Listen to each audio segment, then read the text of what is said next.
Bismillahirrahmanirrahim. Assalamualaikum warahmatullahi wabarakatuh. Asyhadu an la ilaha illallah wa asyhadu anna Muhammadar Rasulullah. Allahumma shalli ala sayyidina Muhammadin wa ala ali sayyidina Muhammad. Raditu billahi robba wa bil islami dina wa bi Muhammadin nabiyya wa rasulah. Rabbi zidni ilma warzuqni fahma, amin ya rabbal alamin. Ya, bertemu lagi dengan saya Muhammad Rifki Abdul Razak. Pada sesi kali ini insya Allah saya akan menjelaskan materi yang ada di mata kuliah Mekanika Tanah 2, yakni mengenai konsolidasi tanah. Nah, nanti untuk materi konsolidasi tanah ini insya Allah akan saya bagi menjadi dua bagian. Jadi nanti yang bagian pertama di video kali ini, dan nanti insya Allah dilanjutkan di bagian kedua, masih bicara tentang konsolidasi tanah, seperti itu. Baik, mudah-mudahan apa yang saya sampaikan bisa menambah wawasan kita terkait dengan salah satu proses teknis yang terjadi di tanah jika tanah mengalami pembebanan seperti itu. Silakan menyimak, mudah-mudahan bermanfaat. Baik, bismillahirrahmanirrahim. Assalamualaikum warahmatullahi wabarakatuh. PowerPoint atau slide ini sebagai pengganti kuliah kelima, mudah-mudahan adik-adik semua bisa memahami selain membaca dari slide ini, dan mungkin sedikit penjelasan dari saya juga tentu saja membaca dari sumber-sumber lain yang lebih banyak ya, tidak hanya mengandalkan slide dan penjelasan dari saya ini. Baik, sebelumnya kita awali dengan baca doa. Bismillahirrahmanirrahim. Raditu billahi robba wa bil islami dina wa bi Muhammadin nabiyya wa rasulah. Rabbi zidni ilman nafi'ah warzuqni fahma wasi'ah wa amalan sholihan mutaqabbala wa rizqan halalan thayyibah. Amin ya rabbal alamin. Baik, sebelum kita bicara tentang konsolidasi, sebetulnya kita perlu review ulang lagi gitu ya, untuk memahami tentang definisi konsolidasi ya. Review ulang tentang diagram fase tanah. Jadi sebelum kita bahas tentang definisi, kita perlu mengulang dulu bahwa dulu di Mekanik 1 kita pernah mempelajari bahwa suatu massa tanah itu kalau misalnya kita pisah-pisah, sebetulnya di dalam massa tanah itu terdiri dari apa? Butiran tanahnya sendiri ya. Dan kemudian diantaranya merupakan rongga pori atau void ya. Nah, ini kalau kita diagramkan maka terdiri dari dua fase ya. Ini pertama adalah butirannya, padatnya misalkan kita kumpulkan punya volume sekian. Nah, ini tentunya dalam volume tertentu. Maka ini adalah butiran solidnya. Kemudian di sini adalah voidnya. Ya, void. Nah, void ini sendiri bisa terdiri dari udara saja atau air saja. Kita katakan jenuh ya kalau air saja, atau ada airnya, ada udaranya, berarti ini unsaturated. Ya, seperti ini. Ini adalah water, kemudian ini adalah udara atau air. Nah, khusus untuk proses konsolidasi ini biasanya terjadinya pada tanah yang jenuh air. Artinya apa? Artinya void ini ya semuanya terisi oleh air, water gitu ya dalam bahasa Inggrisnya. Sehingga ketika misalnya volume tanah ini misalkan kita bebani ya, misalkan kita bebani dengan beban merata, atau misalnya ada beban timunan atau bangunan yang kita bebani, maka pasti tanah akan memampat. Nah, proses berkurangnya volume ini, jadi misalkan tadinya punya volume V1 ya, kemudian nanti berubah atau mampat menjadi V2 sekian. Jadi perubahan volume itu, tentu saja butiran tanahnya akan semakin merapat mendekati yang lain.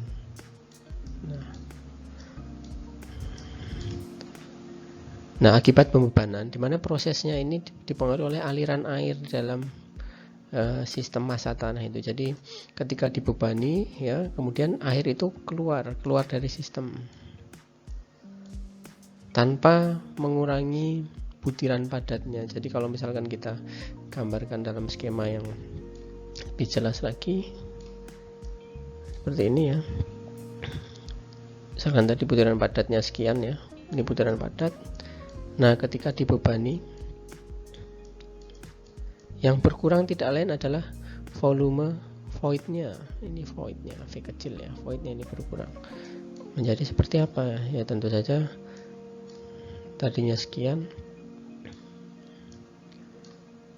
nah yang ini menjadi tidak ada. Nah,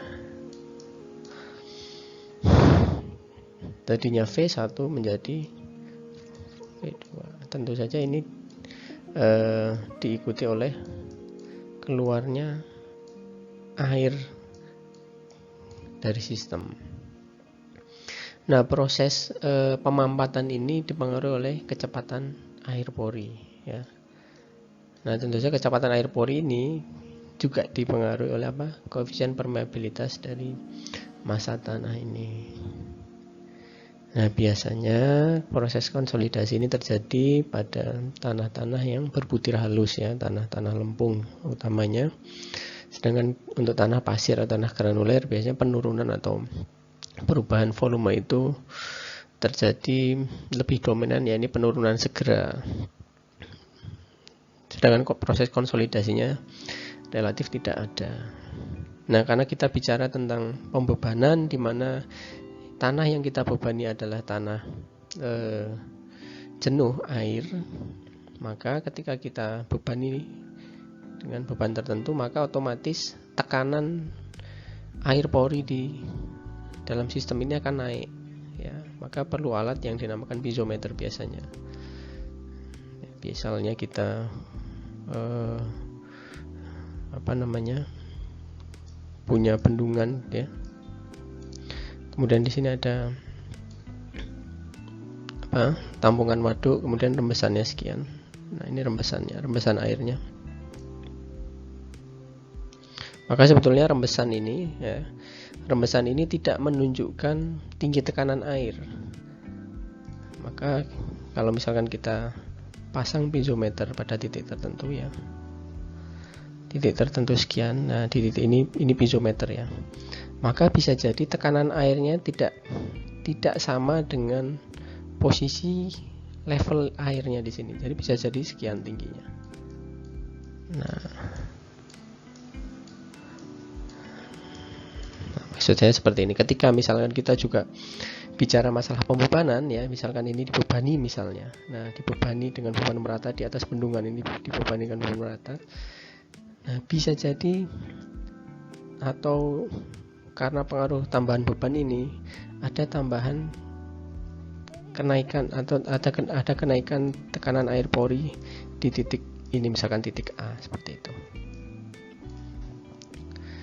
Nah, ini adalah salah satu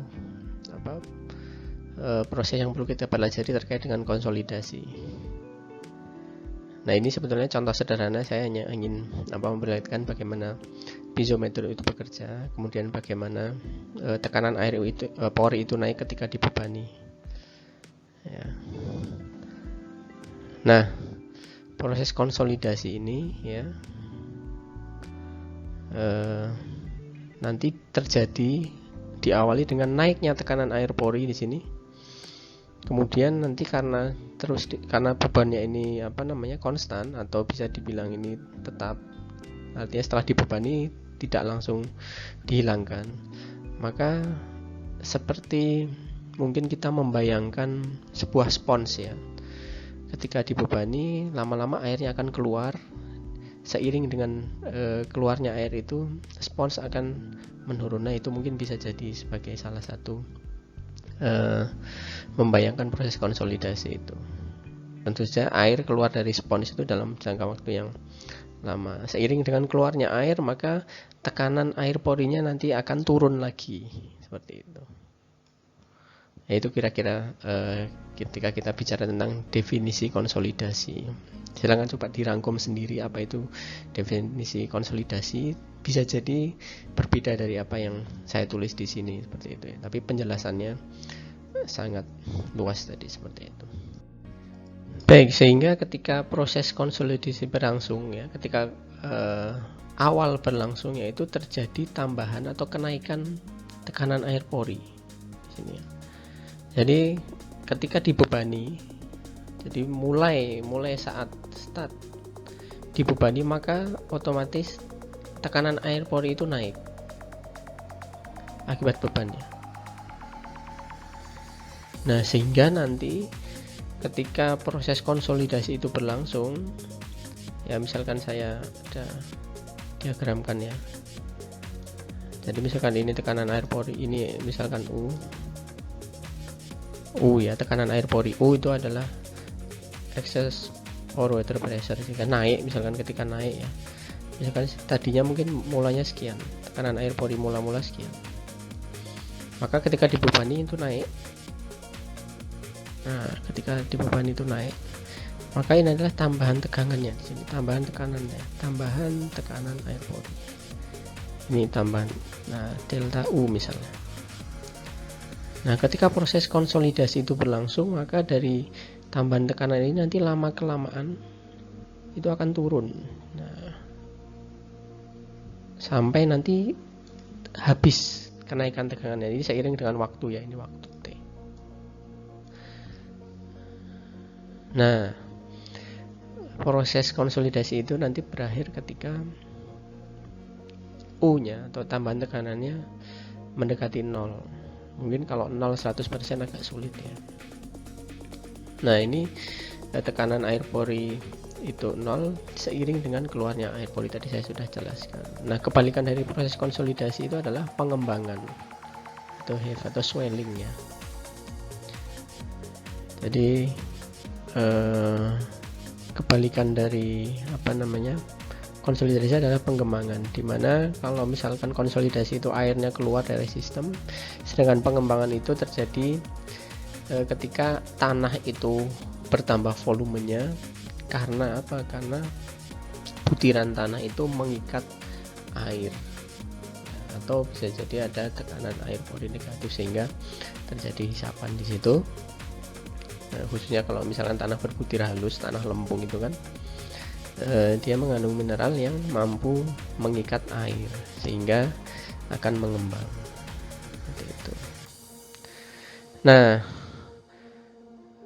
untuk penurunan konsolidasi yang akan kita pelajari nanti lebih cenderung ya, ini penurunan vertikal, artinya berarti perubahan volume secara vertikal, artinya satu dimensi nanti akan kita pelajari. Nanti dengan tahap tertentu, dalam waktu tertentu kita pelajari turunnya berapa dan seterusnya.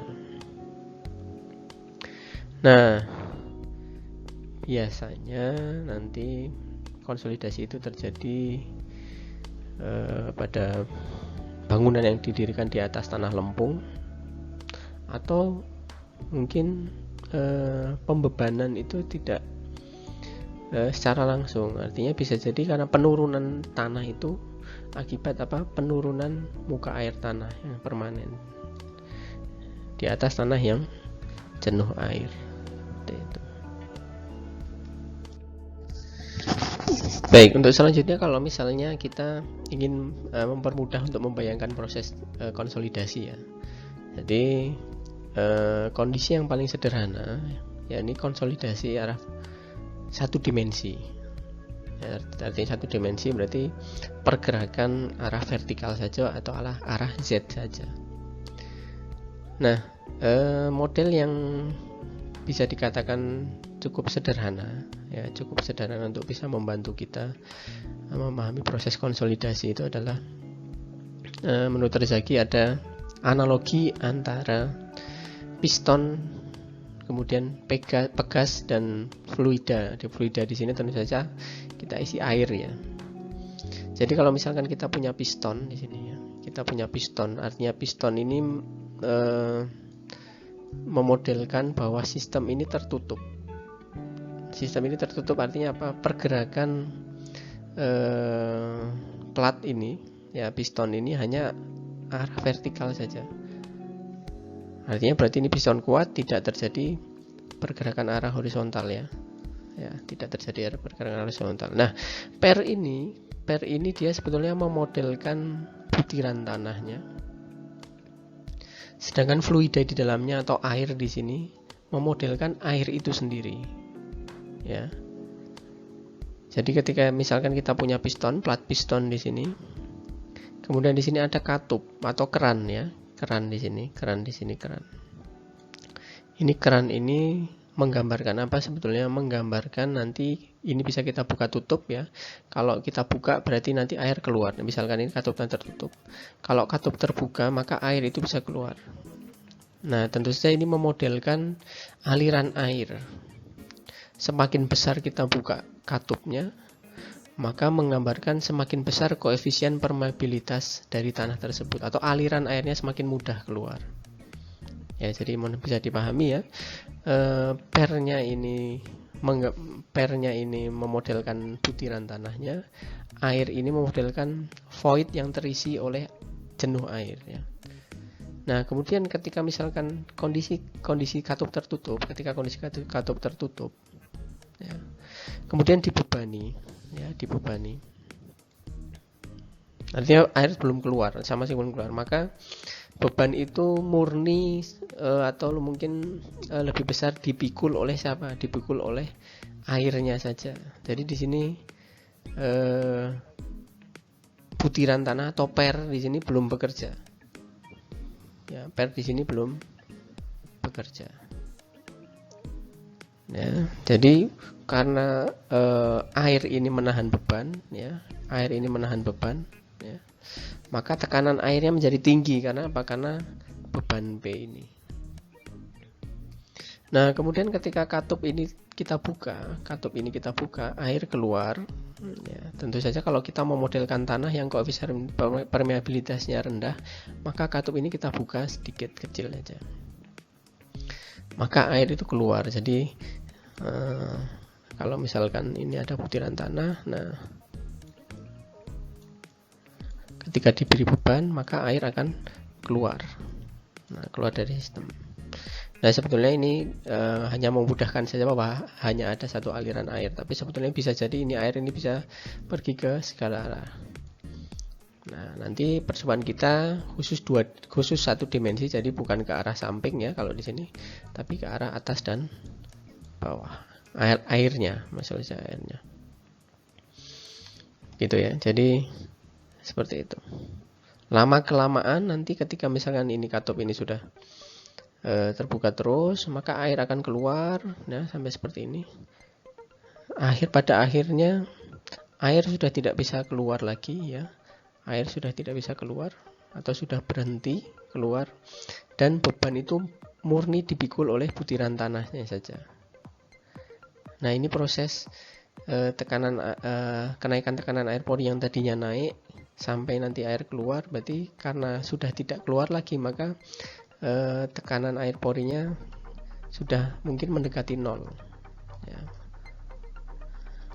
Nah, kenapa mendekati nol? Ya sudah, bebannya sudah murni diterima atau dipikul oleh pegasnya atau tanahnya saja.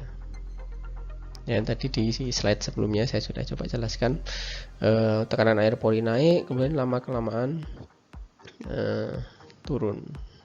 Nah, kebalikannya, tekanan efektifnya tadinya mungkin tidak tinggi, kemudian naik seiring dengan turunnya tekanan air pori. Seperti itu, nanti di slide selanjutnya akan diperlihatkan.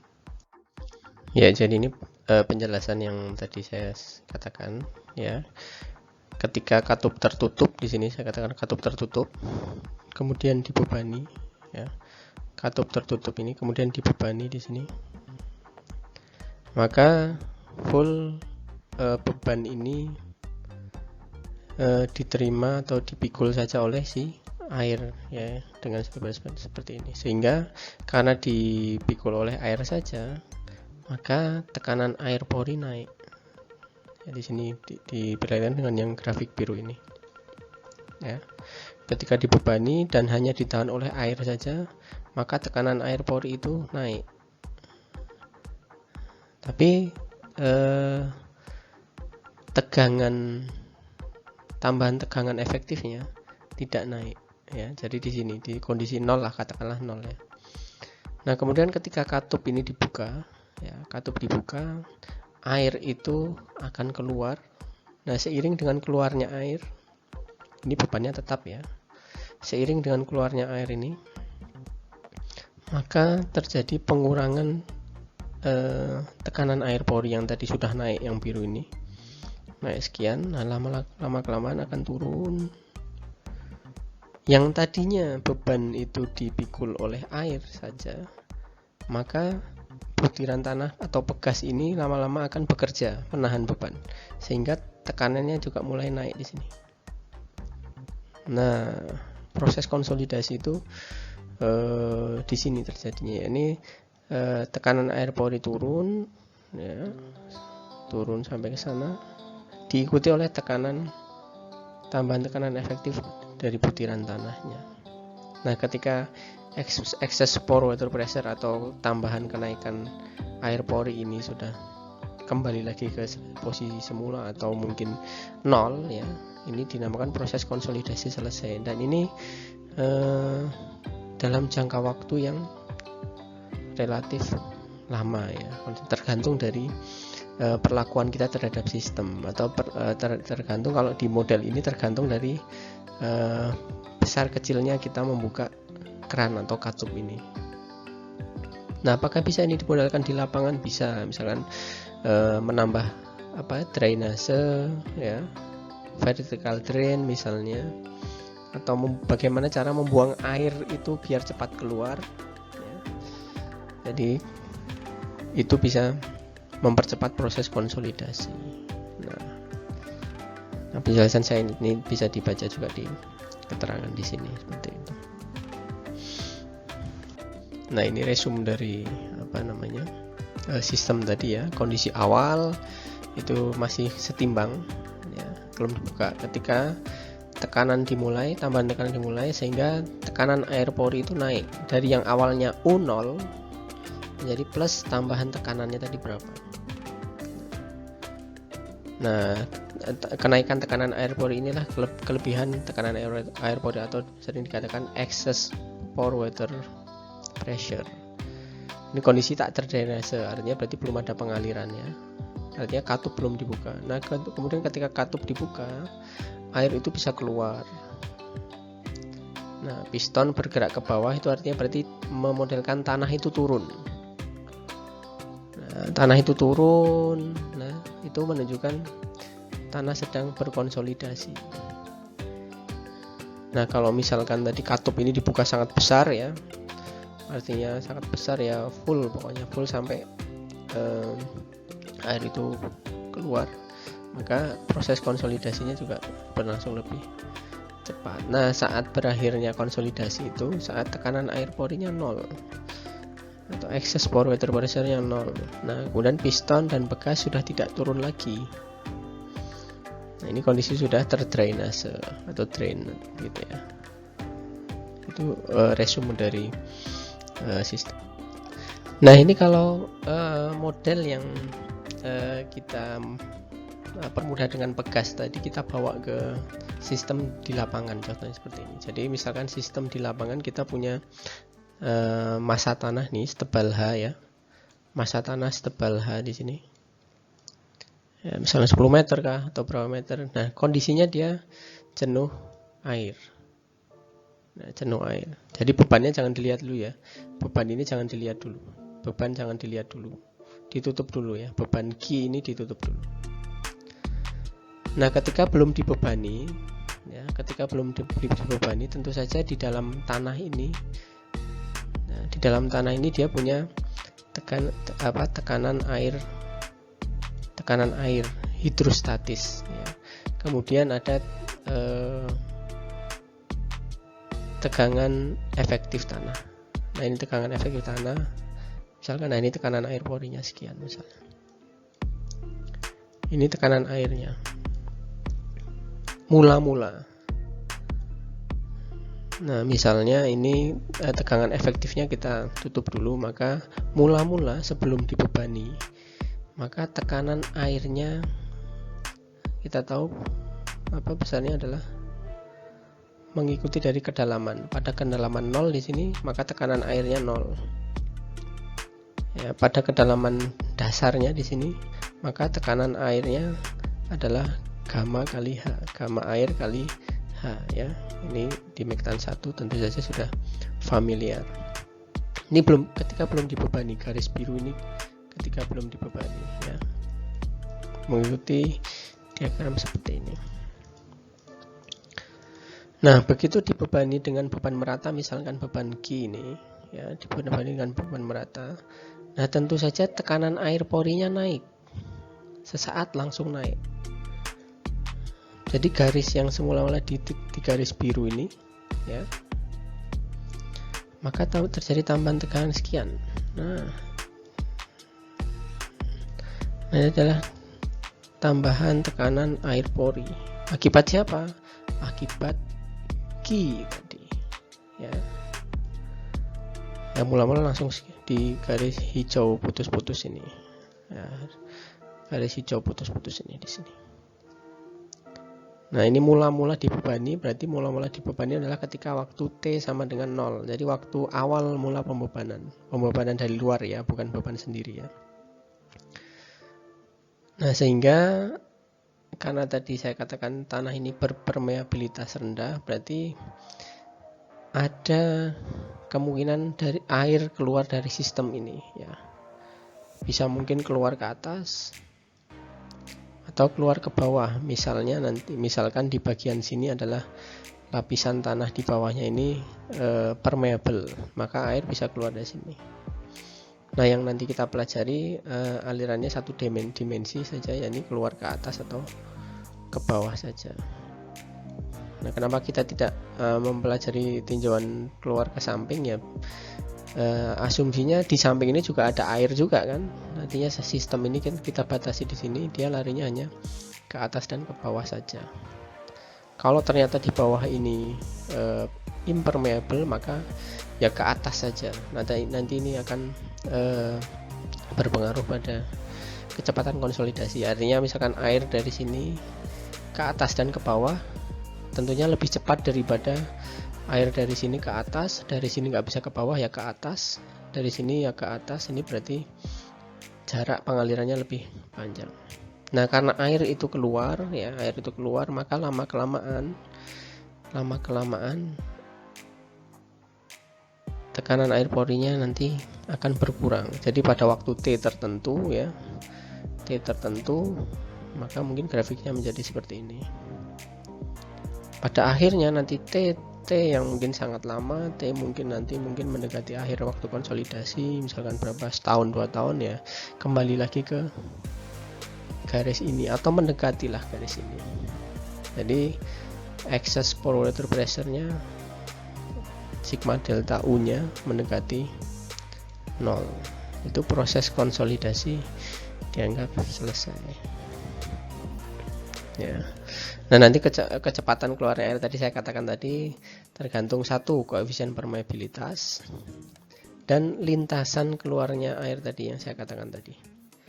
Kalau lintasannya satu arah saja, ke atas saja, berarti lebih lama dibandingkan kalau dua arah. Ke atas ada, ke bawah juga ada. Seperti itu. Ya, kemudian ini beberapa asumsi yang digunakan untuk melakukan analisis konsolidasi satu dimensi. Yang pertama adalah tanah itu jenuh air, kemudian dianggap bahwa air dan butiran tanah lempung itu tidak kompresibel. Artinya kalau misalkan dibebani itu air tidak mengalami perubahan volume. Kalaupun mengalami perubahan volume itu tadi dia hanya keluar dari sistem, ya, Itu juga dengan butiran lempung, maka dia tidak berubah volume butirannya. Kemudian hukum Darcy berlaku, itu kaitannya dengan apa? Dengan debit keluarnya aliran air atau Q, ya. Q sama dengan koefisien permeabilitas kalikan koefisien hidrolik, dan ini V kan A luasannya. Jadi koefisien permeabilitas, gradien hidrolik, dan luas tampung permukaan. Kemudian perubahan angka porinya itu sangat tergantung dari kenaikan tegangan efektif, kemudian tergantung dari koefisien permeabilitas dan koefisien perubahan volume dari massa tanah yang dibebani itu. Nah, ini dianggap konstan untuk satu tahapannya. Perubahannya dianggap konstan. Kemudian nanti waktu konsolidasi ya, waktu konsolidasi itu sangat tergantung dari koefisien permeabilitas. Kemudian tadi sesuai dengan model piston tadi, bahwa tanah lempung itu dihimpit secara sempurna ya, dari arah vertikalnya, jadi pergerakannya murni arah vertikal, jadi bagian horizontalnya itu dikekang sempurna, sehingga murni penurunannya adalah satu dimensi saja. Alirannya juga dianggap satu dimensi. Artinya kalau kita punya sistem kemudian dibebani dari atas, tentu saja ini ada tahanan dari bawah, maka aliran airnya hanya ke atas saja atau ke bawah saja, atau ke atas dan ke bawah, tidak ada aliran air ke samping. Nah nanti sehingga karena ada kekangan tadi, maka dianggap juga tegangan efektifnya dan tegangan total nanti dianggap merata pada setiap bidang horizontal. Artinya misalkan tinjauan kita seperti ini, maka yang merata dari kiri sampai kanan itu pada lapisan tertentu dianggap merata. Misalkan lapisan tanah dengan ketebalan A, tentu saja tegangan di kedalaman, tiap kedalaman berbeda, tapi pada titik kedalaman itu dianggap merata di sepanjang bidang horizontal. Ya, kemudian akan saya ceritakan sedikit tentang pengujian konsolidasi di laboratorium, meskipun tidak bisa secara detail ya, step by step, tapi setidaknya secara prinsip. Kalau tadi kita sebelumnya sudah bicara tentang definisi, kemudian filosofi konsolidasi seperti apa, pemodelannya seperti apa, maka teknis dari pengujian nanti mudah-mudahan bisa ada di semua pelajari lebih detail saat praktikum ya. Mudah-mudahan bisa dilaksanakan sesegera mungkin. Nah, uji konsolidasi yang utamanya tentu saja satu dimensi, tadi sudah saya jelaskan, jadi hanya perubahan volume secara vertikal saja, sehingga nanti perubahan volume itu signifikan atau dianggap sama dengan perubahan ketebalan karena satu dimensi saja. Nanti bisa menggunakan odometer atau konsolidometer. Di lab kita nanti menggunakan odometer ya. Kemudian nanti tahapan pembebanannya itu biasanya nanti mengikuti pembebanan dengan tekanan yang berbeda, kemudian pembebanan selanjutnya 2 kalinya dari sebelumnya. Artinya kalau pembebanan awal itu 1/4 kg per cm persegi, itu nanti ditunggu 24 jam, kemudian nanti dibebani lagi 2 kalinya, jadi minimal ya 6 hari ya, 1, 2, 3, 4, 5, 6 hari atau 7 hari ya nanti pelaksanaan di laboratorium. Ya, ini odometer test untuk menguji konsolidasi ya. Jadi ini ada 3 alat ya, misalnya ini 3 alat. Jadi satu sampel itu diuji pada satu alat ini ya. Jadi kalau kita punya banyak sampel, bisa langsung, misalkan kita punya 3 alat, bisa langsung di alat 1, 2, dan 3. Nah, di dalam ring ini ya, kalau misalkan kita skemakan ya, itu terdiri dari ini plat base nya, jadi landasannya tentu saja ini kedap air ya. Kemudian di sini ada batu pori porus air ya, baik di bawah maupun di atas, baik di bawah di sini ataupun di atas ini batu pori. Ini mengapit satu sampel di sini. Sampelnya saya highlight dengan warna kuning ini. Ya, ini nanti yang akan dibebani. Jadi sampel tanah ini akan dibebani, tentu saja harus rata ya, batu porinya di sini dan di sini harus rata. Nah, kenapa ini menggunakan batu pori? Agar bisa memodelkan tadi bahwa kalau misalkan di sini ada air ya, pastinya harus jenuh air ya. Kita kondisikan jenuh air, maka air itu bisa mengalir ke atas dan ke bawah. Ya, seperti itu. Kemudian ini nanti ada dial gauge-nya untuk membaca penurunan dalam setiap waktu. Kemudian tentu saja harus terendam air di sini, terendam air. Nah, sehingga nanti ketika proses konsolidasi itu di sini diberi tekanan dengan beban tertentu ya. Itu ada di mana? Bebannya ada di sini. Oh, maaf, bebannya ada di sini. Ini di sini beban, diberi beban. Nanti tinggal dikalikan lengannya ya. Di sini ada lengannya berapa. Maka itu besar beban yang diterima oleh sampel ini di sini. Nah, ketika diberi beban, tentu saja sampel dengan ketebalan H ini itu akan dan ketebalan H misalnya ini akan memampat atau semakin menjadi lebih tipis ya, artinya memampat, terjadi perubahan volume kalau air yang ada di dalamnya ini keluar. Nah, karena ini tanah lempung, koefisien permeabilitasnya cukup kecil, maka penurunannya pun ya itu akan dipengaruhi oleh kecepatan aliran airnya tadi. Nah, sehingga kalau misalkan kita punya H di sini, maka pengaliran airnya, jarak terpanjang pengaliran airnya tidak lain adalah setengah H ya. Jadi dari tengah sini ke atas tidak lain adalah setengah H, atau dari tengah ke bawah itu tidak lain adalah setengah H. Nah, ini nanti dengan kombinasi beban tadi, satu hari dengan beban pertama, kemudian 0,25 misalkan. Kemudian nanti dicatat penurunannya setiap waktu seperti itu. Nah, ini interpretasi diagram fase tanahnya. Kalau misalkan dianggap jenuh, berarti hanya ada dua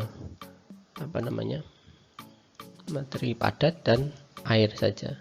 Misalkan kita pisahkan di sini, maka tinggi mula-mula sampel itu adalah H0 misalnya.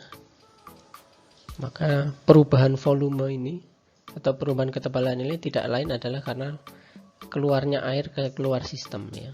Diberi tambahan tekanan maka air itu keluar. Jadi perubahan volume massa tanahnya. Nah, karena satu dimensi, maka perubahan volume itu sama dengan perubahan ketebalan. Ya, perubahan ketebalan. Kemudian kita tahu bahwa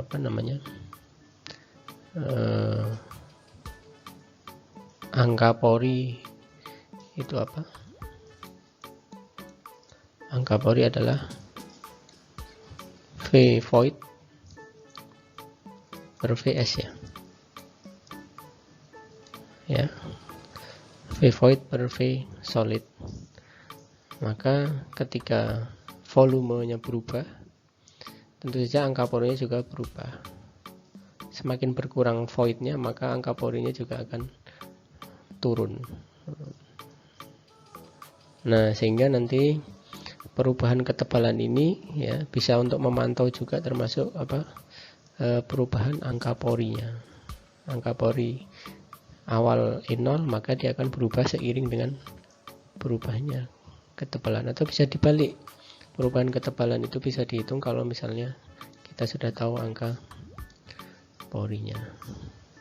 Nah, ini adalah kondisi sebelum konsolidasi, ini kondisi setelah konsolidasi untuk satu beban tertentu. Ya, untuk satu beban tertentu. Nah, ini kira-kira tahapan uji konsolidasi ya. Jadi satu sampel tadi ya, satu sampel dibebani bertahap. Jadi pembebanannya bertahap.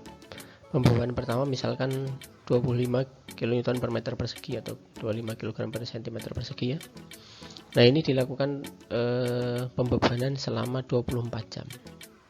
Nah, misalkan seperti itu. 24 jam nanti diamati ya. Penurunan terhadap waktunya seperti apa ya, diamati. Nanti setelah satu hari selesai, kemudian tentu saja sampel pertama dibebani dengan beban yang ringan pertama, maka dia selesai terkonsolidasi pada waktu tertentu. Nah, tapi ketika bebannya dinaikkan, bisa jadi dia bisa memampat lagi. Nanti ketika dibebani lagi dengan beban yang besar lagi, memampat lagi, dan seterusnya. Sehingga ini kita ingin mengetahui karakter penurunan terhadap waktu dari sampel itu terhadap beban yang berbeda-beda tingkatannya tadi, ya. Nah, nanti setelah beban yang terakhir ya 800 kN, kemudian beban itu dikurangi di unloading, sehingga kita tahu nanti ketika di unloading itu pengembangannya itu seberapa besar. Ya, tadi saya katakan setiap tahap beban ditunggu sampai 24 jam, kemudian dicatat penurunannya setiap waktu setengah menit ya, ini setengah menit, ini 0,49 menit, ini seperempat menit ya, 1 menit, 2 menit, 25 menit, 4 jam ya, 9 jam, dan seterusnya. Nah, nanti kemudian kita buat grafiknya, ini versus akar waktu nanti. Nah, nanti hasil uji konsolidasinya itu kita bisa menggambarkan grafik antara tebal versus tegangan efektif ya. Kemudian perubahan tebal versus tegangan efektif. Jadi tebal itu maksudnya tebal aktual. Kalau yang perubahan tebal berarti delta H-nya berapa. Kemudian delta H-nya kita tahu, kita bisa menghitung angka pori terhadap tegangan efektif itu seperti apa. Nah, ini banyak digunakan untuk analisis lanjutan untuk mengetahui koefisien-koefisien konsolidasi berikutnya. Nah, nanti pengembangan juga harus dicatat ketika terjadi dilakukan unloading. Jadi pengambilan beban beban diambil lagi, ditiadakan bebannya. Nanti ya pengembangannya seperti apa. Nanti hasil ujinya besarnya penurunan yang akan terjadi, untuk menganalisis besarnya penurunan yang akan terjadi bila tanah itu dibebani dengan tekanan tertentu ya. Kemudian kecepatannya penurunannya seperti apa ya, ini yang nanti dipengaruhi oleh koefisien permeabilitas dan nilai compressibility-nya ya. Compressibility itu kemampuan tanah itu untuk dimampatkan. Nah, itu yang kita pelajari dari uji konsolidasi ini. Ya, saya rasa ini slide ini tadi sama seperti yang sebelumnya tadi, yang sebelum uji ya. Ketika ini sebelum konsolidasi, dianggap misalkan volume solidnya itu dianggap 1, maka E0 nya adalah ya udah E0 nya adalah sesuai dengan V rongga porinya ini. Tidak lain adalah V0/1. Sehingga ketika selesai konsolidasi terjadi perubahan delta H, maka perubahan volume, persatuan volume awal bisa disamakan dengan perubahan tebal sampel tadi. Ya, kalau dianggap VS nya 1, maka angka pori awal adalah E0. E0 itu ya berarti ini voidnya itu berapa, sehingga nanti kita bisa lakukan analisis perubahan volume terhadap volume awal itu sebanding juga dengan perubahan angka pori terhadap volume angka pori awal ditambah 1. Jadi volume kan ini kan 1 ya, sehingga kita bisa menghitung delta H atau ketebalan akhir dari sampel. Nah, kalau saat pengujian ini yang diukur, delta H ini yang diukur. Artinya tadinya kita punya sampel setebal H, kemudian dibebani 0,25 misalnya, maka menjadi ini H0 ya, awal mulanya H0, kemudian dibebani maka menjadi H1 misalnya. Ini kan sudah diukur, nanti terukur, sehingga kita sudah tahu delta H ya. Sehingga delta sudah tahu, H mula-mula sudah tahu, kita bisa mencari nilai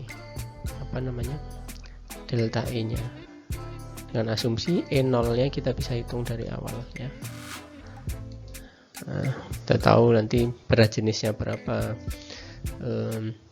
derajat kejenuhannya kita anggap 100% atau 1 ya, kita bisa menghitung angka porinya. Volumenya berapa kan bisa dicari dari Mektan 1 kan sudah ada rumusnya seperti itu.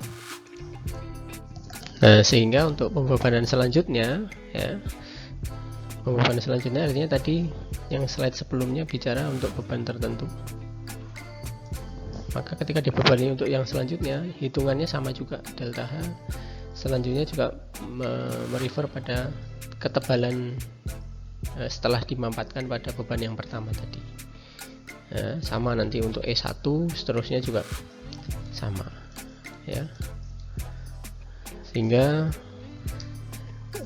kita bisa menghitung perubahan volume untuk beban tertentu. Jadi E0 tadi berapa, kemudian E1 berapa, nanti ada yang seterusnya angka pori, perubahan angka pori pada pembebanan yang 0,25, 0,55, 1, 2 dan seterusnya, itu kan punya masing-masing merubah nilai angka pori ya.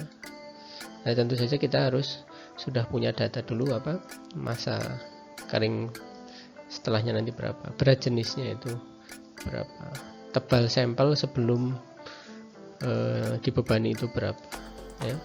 Ini tentu saja nanti ekuivalen dengan massa dan luas tampang dari tanah itu sendiri ya. Jadi kalau tadi kita sudah melakukan pengujian untuk beberapa pembebanan pertama menyebabkan, jadi sebelum dibebani kita punya angka pori mula-mula, kemudian dibebani tahapan pertama ketemu nanti E1 nya berapa, dibebani kedua menghasilkan E2 berapa, seterusnya, sehingga kita bisa gambarkan grafik perbandingan atau grafik tekanan versus angka pori di sini. Nah, misalkan angka pori mula-mula kan E0 di sini ya, angka pori mula-mula di sini, kemudian dibebani dengan tekanan tertentu misalnya ya. Maka kan punya grafik antara tekanan dengan angka pori atau void ratio. Nah, kalau kita gabungkan dengan grafik unloading, jadi misalkan ini grafik loading, jadi mula-mula E0 nya kan berapa, 1,2 misalkan, grafik loading mengikuti kurva seperti ini. Kemudian ketika pembebanan 800 kN per meter persegi itu di unloading, ini artinya berarti sudah tahapan yang terakhir. Di unloading itu nanti berapa angka porinya. Nah, kalau misalkan nanti di rekompresi lagi atau dibebani ulang lagi, maka akan membentuk grafik seperti ini. Jadi kalau dilanjutkan nanti akan ketemu dengan kurva yang awal. Jadi virgin compression curve ini akan mengikuti original compression curve ini. Kalau dilanjutkan nanti itu akan ikuti ini. Nah, ini akan ketemu nanti mestinya, jadi seperti itu. Ini kalau dilanjutkan seperti ini. Nah, untuk analisis mencari apa koefisien konsolidasinya, nanti tentu saja di sini harus di-logkan agar rentangnya menjadi lebih panjang. Baik, kita lanjutkan terkait dengan penggambaran grafik tadi ya. Jadi kalau misalkan grafik tekanan versus angka pori itu digambarkan dalam skala linear biasa atau non logaritmik, maka bentuknya akan seperti ini. Sehingga nanti karena rentangnya cukup kecil, karena belum di-logkan ya, kita belum bisa analisis terkait mungkin kemiringan virgin compression slope-nya berapa. Kemudian nanti kita harus mencari coefficient of compressibility, kemudian CC, AV dan seterusnya. Nah, baru bisa kita analisis kalau kita logkan. Jadi ini sebetulnya data di kiri dan kanan ini sebetulnya sama ya. Mohon maaf, kursornya belum. Nah, jadi grafik ini dan ini merupakan dari data yang sama. Bedanya adalah untuk absisnya itu di-logkan. Ini untuk apa? Untuk memperlebar rentangnya. Jadi untuk memperlebar rentang sehingga kita bisa analisis nanti untuk kemiringannya. Ya, kemiringan tadi dikatakan kalau misalkan ketika dibebani, pembebanan nanti itu mengikuti kurva yang merah ini ya, kurva merah sampai nanti beban terakhir tadi yang 800. Nah, kemudian di reloading ya, di reloading. Jadi saya katakan kalau misalkan dibebani lagi, jadi ketika di unloading itu angka porinya ya sudah tidak bisa lagi kembali ke angka pori mula-mula di sini 0. Ya, karena sudah dari ketebalan mula-mula misalkan 5 cm dibebani sampai beban terakhir misalkan menjadi 7,5 cm, tapi ketika beban dihilangkan maka tidak bisa kembali lagi ke 8 cm lagi. Itu digambarkan oleh angka porinya. Nanti kalau dibebani lagi, jadi di reloading lagi, nanti kemiringan untuk akhir grafiknya nanti akan ketemu dengan kemiringan garis yang mula-mula tadi, yang loading awal tadi. Sehingga kalau misalkan dari loading yang pertama saja, kemudian unloading itu kita tarik garis singgungnya, maka nanti akan ketemu dengan garis singgung untuk yang reloading. Itu seterusnya, maka ini dinamakan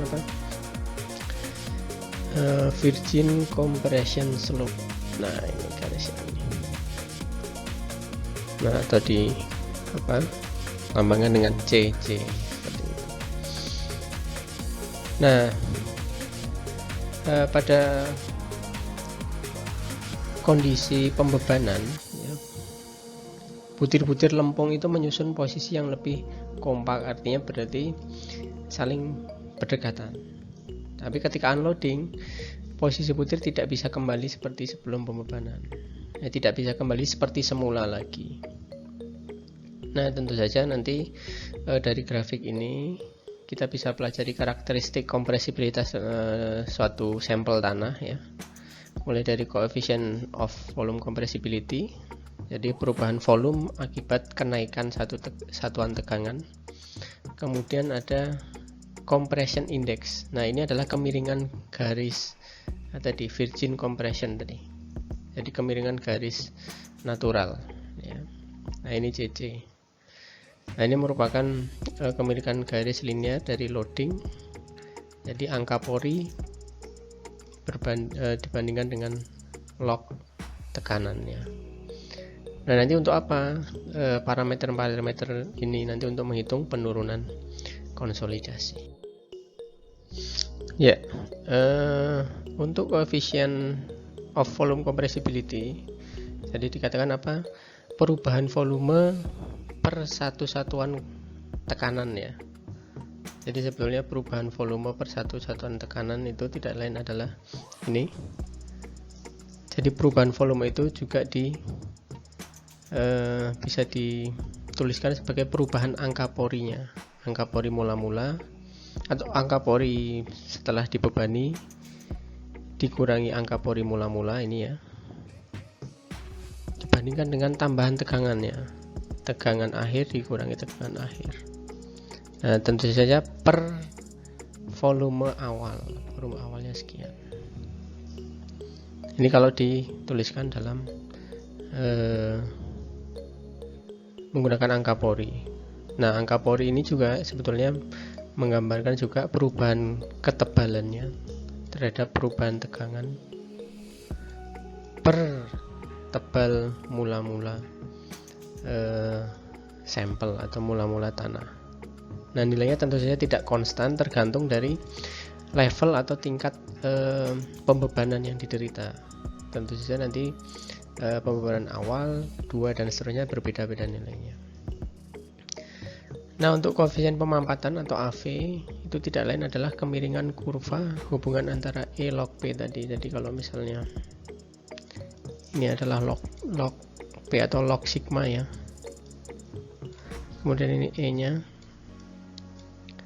dan kemiringannya seperti ini ya tadi grafiknya, maka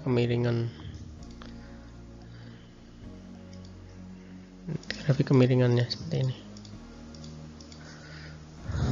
Ini CC, maka tidak lain kemiringan garis ya, kemiringan kurva hubungan antara E log P ini seperti apa dari sini ke sini. Ini kan ini dari ke sini kemiringannya. Kalau ini tadi yang natural ya, CC.